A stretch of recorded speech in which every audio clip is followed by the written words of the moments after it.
because learning how to speak, how to produce sounds is the first stepping stone towards learning how to read. Yes? Would you agree that you would not be able to read a language that you cannot understand? You would first need to understand the sounds of that language before you can read the language. So learning, imitating the sounds of the parents is very important. So very important for parents to use the right words.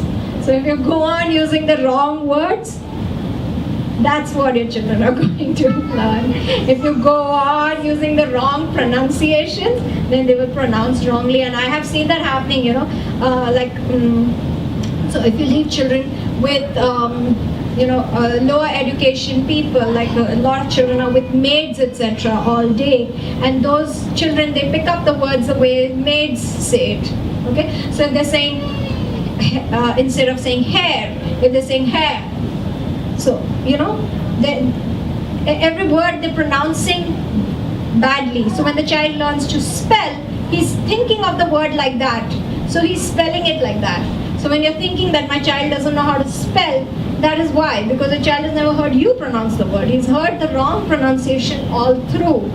So a friend of mine used to had a son who used to call crore. Is crores, like we say crores. She used to say clores. So because he had a list, and my daughter used to play with him all the time, and it took me ages to convince her that there's no L in that word. She just wouldn't believe me because he used to say crores for everything. I don't know why he used to say crores for everything, but somehow he used to say crores for everything. And that was the main word in her vocabulary, and it took me forever to convince her that no, there is no L. No, but L sound is coming, clores. I said, no, it's crores. No, but he's saying it like that. So that's what happens. You need to hear the correct pronunciation if you want to spell correctly. It's very, very important to learn to read with happiness, because for the rest of your life, you're going to read to learn. Everything that we know how to do, that we have ever learned in our life, we have learned by reading. Yes? Agreed?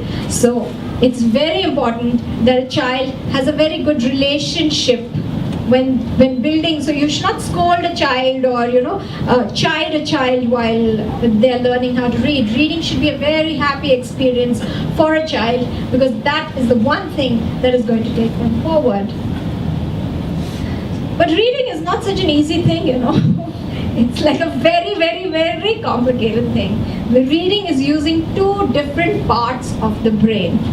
So you're first seeing the symbols and using the visual cortex of your brain, which is right at the back of your brain.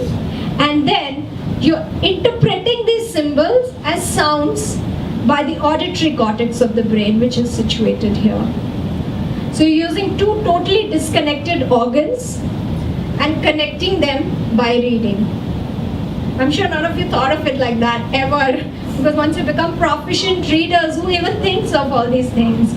But this is what happens when a person actually reads.